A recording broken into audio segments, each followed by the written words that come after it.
शिवसेना ठाकरे गटाचे आमदार आणि उमेदवार अजय चौधरी यांना घेऊन शिवडीचे विधानसभा संघटक सुधीर साळवी बुलेटवर स्वार झाले। आज विधानसभा निवडणुकीचा प्रचाराचा शेवटचा दिवस आहे। प्रचाराच्या शेवटच्या दिवशी अजय चौधरी यांच्या प्रचारासाठी लालबाग येथे बाईक रॅलीचं आयोजन करण्यात आलं होतं।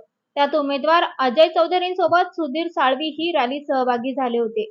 अजय चौधरींना प्रचंड बहुमताने विजय करा असं आवाहन या ठिकाणी आदेश बांधेकर, अरविंद सावंत, सुधीर भाऊ